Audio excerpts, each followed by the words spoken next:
কেউ যদি content create করতে চান তাহলে আপনি আছেন ভুল জগতে। মধ্যবিত্ত পরিবারের জন্য আসলে এই ইউটিউব বলেন, ফেসবুক বলেন, টিকটক বলেন, কোনোটাই প্ল্যাটফর্ম তাদের জন্য না। কেউ যদি কন্টেন্ট ক্রিয়েট করতে চান তাহলে আপনি আছেন ভুল জগতে। যদি এই 2024 সালে এসে বলতেছেন আমি অনলাইন থেকে, প্ল্যাটফর্ম থেকে ইনকাম করবেন, ইউটিউব থেকে, ফেসবুক থেকে, তাহলে ভুল জগতে আছেন। আপনি এই জগতে নাই। কারণ ধরেন আমি সামান্য একজন ছোট কন্টেন্ট ক্রিয়েটার, ধরেন এখন পর্যন্ত কোনো বাড়াটাও এখন পর্যন্ত হয় না।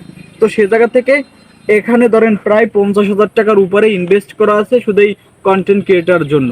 কিন্তু এখন ধরেন এইটার দাম আছে 30,000 টাকা, এইটার দাম আছে 3,000 টাকা ধরেন সিগন্যাল ফোন। তারপরে এইটার দাম আছে আবার 2,000 টাকা মাইক্রোফোনটার দাম। এই যে তারপরে স্টান আছে, দেখা একটুখানে এই স্টান আছে, ওই স্টান আছে।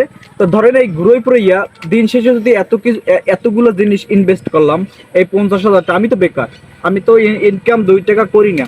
তাই পরিশেষে এখন ভাবছি আপনি যদি কন্টেন্ট ক্রিয়েট করতেই চান, এখন তো আপনার বাপের যদি মানে অডালা টাকা থাকে, আপনার বাবার টাকা মানে খাইতে আছে, তাহলে আপনি কন্টেন্ট ক্রিয়েট করতে পারেন, কোনো সমস্যা নাই। কিন্তু না, এখানে খালি ইনভেস্ট করতে থাকবেন, কোন সময় হইবে সেটা পাওয়া যায় না। এখন কথা হয়ে গেল, আমি দিন শেষে এত টাকা ইনভেস্ট করলাম। ধরেন এই ফোনটার কেনার গল্পটাই বলি।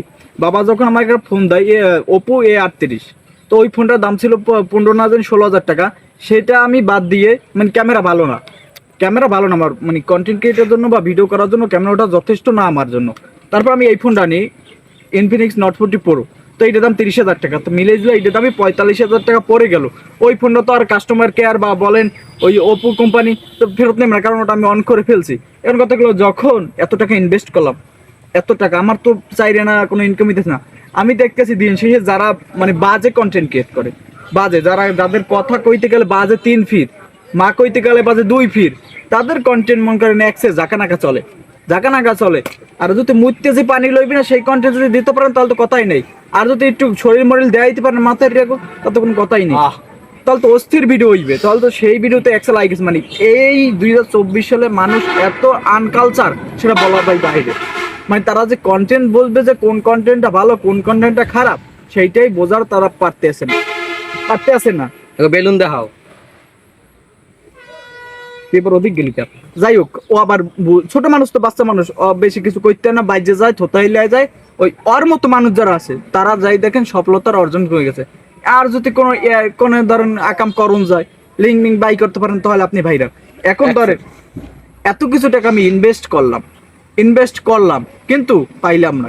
কি পাইলাম? দিন শেষে এখন হতাশায় ভুগতে আছি, কোনো লাভ নাই। মধ্যবিত্ত পরিবারের জন্য আসলে এই ইউটিউব বলেন, ফেসবুক বলেন, টিকটক বলেন, কোনোটাই প্ল্যাটফর্ম তাদের জন্য না। কারণ তারা অডাওয়া সময় দিতে পারে না, তার পারিবারিক একটা আঘাত আছে বা পারিবারিক একটা সমস্যা আছে, সেটা পারে না কুলাই উঠতে। কিন্তু এই যদি এই জন্মে আনতে চান, মানে এই কন্টেন্ট ক্রিয়েটার জগতে আসতে চান, তাহলে আপনার একান্তই বাবার টাকা থাকতে হইবে, নাহলে আপনার মায়ের টাকা থাকতে হইবে, নাহলে নিজের টাকা থাকতে হইবে। এছাড়া ভাই কোনো উপায় নাই, কোনো মাথা ঠকাইলেও ইউটিউবে ফেসবুকেই কামাইবে না। কারণ এই আমি যাদের কন্টেন্ট দিই বাজে, আমার চেয়েও একদম বাজে, তাদের যাইয়ে দেন ফলোয়ার্সের অভাব নাই, ভিউর অভাব নাই, কমেন্টের অভাব নাই। আর শালা আমি যে ভিডিও কন্টেন্ট করি, আমি বলবো না যে আমার ভিডিও ভালো হইতেছে, আমার তা খারাপ দেখি তো আমার ভিডিও দেখে না নাকি? এইটাই তো, আমার ভিডিও যদি ভালো হইতো, তাদের মতো হইতো, তাহলে দেখতো। তাই বল কি দিন শেষে আর ভিডিও আর আপনাদের মাঝে কোনো সময় আসবে না। এইটাই রইল কথা। ভালো থাকবেন আপনারা, সুস্থ থাকবেন আপনারা, আর আমার পেজে ভিডিও পাবেন না। আমরা সবাই ভিডিও বানাইবেন। কে ভিডিও বানাবি না? তুই বানাবি না, আর মাসে দেখবে না, আমি বানাব না দেখে তো সবাই বানাইবে না। তারাও বানাইবে। কথা কমকা, ভিডিও আর কেউ বানাইবেন না, ভিডিও দেখবেন না।